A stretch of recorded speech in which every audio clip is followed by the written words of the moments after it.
അപ്പോൾ എല്ലാവർക്കും നമ്മുടെ പുതിയ വീഡിയോയിലേക്ക് സ്വാഗതം. അപ്പോൾ നമ്മൾ ഇന്ന് നോക്കാൻ പോകുന്ന complaint T V S King Duramax BS6 CNGയുടെ ഒരു കസ്റ്റമർ കംപ്ലയിൻ്റാണ്. കസ്റ്റമർ പറഞ്ഞ കംപ്ലയിൻറ്റ് എന്താണെന്ന് വെച്ച് കഴിഞ്ഞാൽ വണ്ടി ഓടി ചൂടായി കഴിയുമ്പോഴത്തേനും ഭയങ്കര മിസ്സിങ് വലി കുറവായിട്ട് വരും.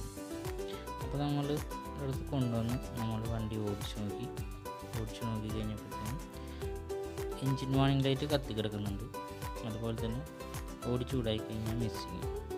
അപ്പം ആദ്യം തന്നെ നമുക്ക് എൻജിൻ വാണിംഗ് ലൈറ്റ് കത്തി കിടക്കണ കാരണം നമ്മൾ വണ്ടി സ്കാൻ ചെയ്ത് നോക്കണം. സ്കാൻ ചെയ്ത് നോക്കിയിട്ട് സ്കാനിങ്ങിൽ എന്താണ് കംപ്ലയിൻറ്റ് കാണിക്കണമെന്ന് ആദ്യം ചെക്ക് ചെയ്യണം. എന്നിട്ട് വേണം ബാക്കി കാര്യങ്ങൾ നോക്കാനായിട്ട്. അപ്പോൾ ഇതിനിടയിൽ കറണ്ട് ഭാഗമൊക്കെ ചെക്ക് ചെയ്ത് നോക്കി, പ്ലഗ് എല്ലാം ചെക്ക് ചെയ്ത് നോക്കി, ഇതിലൊന്നും ഒരു കുഴപ്പമൊന്നുമില്ല. അപ്പോൾ ഇനി എന്താണ് സ്കാനിങ്ങിൽ കാണിക്കണം എന്താണെന്ന് അറിയാനായിട്ട് OBD വെച്ച് ചെക്ക് ചെയ്ത് കഴിഞ്ഞപ്പോൾ എൻജിൻ കൂളൻ്റ് ഓവർ ടെമ്പറേച്ചർ കണ്ടീഷനാണ് കാണിക്കുന്നത്. പിന്നെ രണ്ടാമത്തെ complaint throttle pedal position sensor complaint കാണിക്കുന്നുണ്ട്. അപ്പോൾ ആദ്യം തന്നെ റേഡിയേറ്ററിൻ്റെ ഫാൻ ചെക്ക് ചെയ്തപ്പോൾ ഫാൻ കംപ്ലയിൻ്റ് ഒന്നുമില്ല, പ്രോപ്പർ വർക്കിംഗ് ഒക്കെയാണ്. അത് കഴിഞ്ഞ് നേരെ കൂളൻ്റ് ടാങ്ക് നോക്കിയപ്പോൾ കൂളൻ്റ് ടാങ്കിൽ കൂളൻ്റ് ഇല്ല. അതുപോലെ തന്നെ റേഡിയേറ്ററിൽ ഒട്ടും തന്നെ കൂളൻ്റ് ഇല്ല. പകരം റേഡിയേറ്ററിൻ്റെ അകത്ത് കൂളൻ്റും ഓയിലും കൂടി മിക്സായി കഴിഞ്ഞാൽ ഒരു പാൽ പശ പോലത്തെ ഒരു കളറിൽ ആയിരിക്കും ഉണ്ടാവുക. അങ്ങനത്തെ സൈഡിലൊക്കെ അങ്ങനെ തൊട്ട് നോക്കി കഴിഞ്ഞപ്പോൾ അതുപോലത്തെ ഒരു ലിക്വിഡ് പോലെയായിരുന്നു കണ്ടത്. അപ്പോൾ ഇങ്ങനെയായിരുന്നു നമുക്ക് റേഡിയേറ്ററിൻ്റെ ഉള്ളിൽ നിന്ന് കിട്ടിയത്. അപ്പോൾ ഇത് കഴിഞ്ഞപ്പോൾ ഓയിലും കൂളൻ്റുമായിട്ട് മിക്സ് ആയിട്ടുണ്ടോ എന്നൊരു സംശയമുണ്ട്. അപ്പോൾ നമ്മൾ എൻജിൻ ഓയിലിൻ്റെ സ്റ്റിക്ക് ഒന്ന് ഊരി നോക്കണുണ്ട്.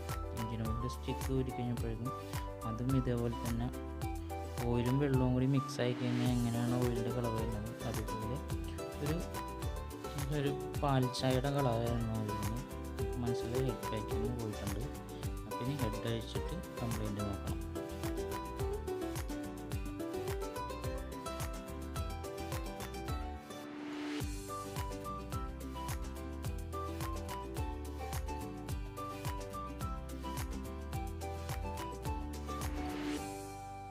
അപ്പം ഞാൻ ഹെഡ് അയക്കുന്ന ഗ്യാപ്പിൽ നിങ്ങളെൻ്റെ ചാനലൊന്ന് സബ്സ്ക്രൈബ് ചെയ്തേക്കണേ.